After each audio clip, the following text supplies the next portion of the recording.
the intention is to distribute 3 million birds to households across the 276 constituencies, and that each household will receive 50 birds.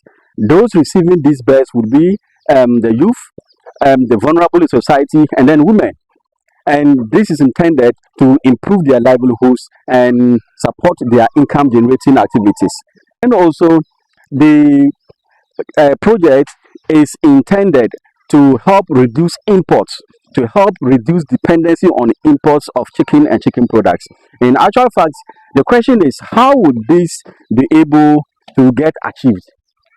So the government says that they are going to build a poultry processing factory in Bichin in the Ahafo region, so that farmers around that enclave will take their birds to their chicken to that particular factory for processing.